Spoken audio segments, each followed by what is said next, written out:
আসসালামু আলাইকুম। Cattle care Bangladesh চ্যানেলে সবাইকে স্বাগতম। আসলে আপনারা যারা আমাদের ভিডিও দেখেন বা নিয়মিত দেখছেন তাদেরকে অসংখ্য ধন্যবাদ এবং অবশ্যই আমার পরবর্তী ভিডিওগুলো অবশ্যই দেখবেন। আমি আজকে যেটা দেখাবো আসলে এই ইনো মেডিসিনটি খুব গুরুত্বপূর্ণ।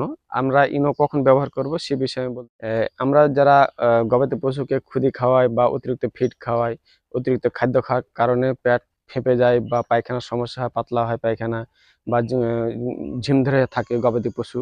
সেক্ষেত্রে আমরা ইনো ইনো পাউডারটা ব্যবহার করব। ইনো পাউডার ব্যবহার করলে খুব দ্রুত সেরে যাবে এবং ফুড পয়জনিং যেটা সমস্যা ওটা ইনো ব্যবহার করলে অবশ্যই এটা দ্রুত সেরে যাবে। সেজন্য আমরা অবশ্যই খেয়াল রাখবো কি যে ইনো যেটা আমরা খাই, মানুষ খাই, সে ইনোটাই ব্যবহার করলেই যথেষ্ট। সেজন্য অবশ্যই আমরা ইনো খাওয়াবো। আমি আমার একটা খাসি ছোট বাচ্চাকে কালকে খুবই বেশি খেয়ে নিয়েছে, সেজন্য ঝিম ধরে আছে। আমি এই বাচ্চাটাকে আজকে আমি ইনো খাওয়াবো। আপনারা দেখবেন পরবর্তী ২-১ দিনের মধ্যে ভালো হয়ে যাবে। সেজন্য অবশ্যই আপনারা ইনো ভালো হবে এবং গবাদি পশুর ক্ষেত্রে, গরুর ক্ষেত্রে যদি আমরা বলতে যাই সেক্ষেত্রেও কিন্তু আসলে খুব ভালো একটা রেজাল্ট পাওয়া যায়। তো আমি আজকে দেখাবো ছাগলকে কিভাবে ইনো খাওয়াতে হয়।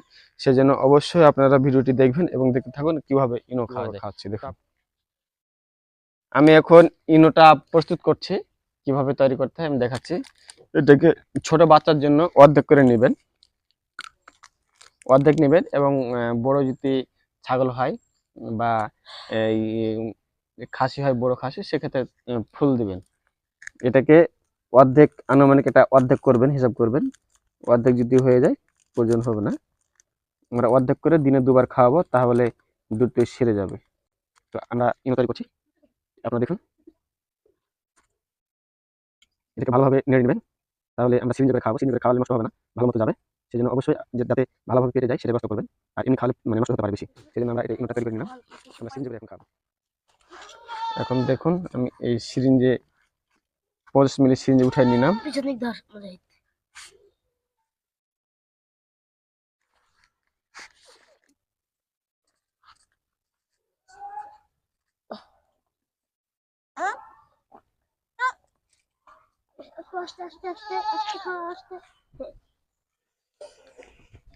আরেকটু আছে।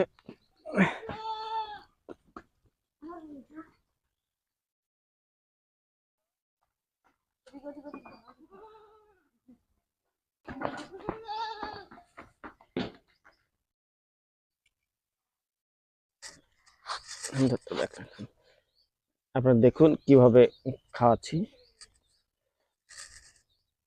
এভাবে নষ্ট কম হবে।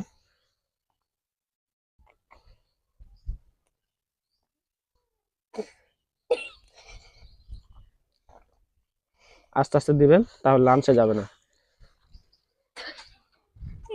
খাওয়া হয়ে গেল। এভাবে যদি আপনারা খাওয়াতে পারেন তাহলে দ্রুতই ছাগল ভালো হবে। সেজন্য আপনারা এখন পর্যন্ত যারা দেখলেন তাদেরকে অসংখ্য ধন্যবাদ এবং যারা শেষ পর্যন্ত দেখলেন তারা অবশ্যই লাইক, কমেন্ট, সাবস্ক্রাইব করে পাশে থাকবেন। ধন্যবাদ।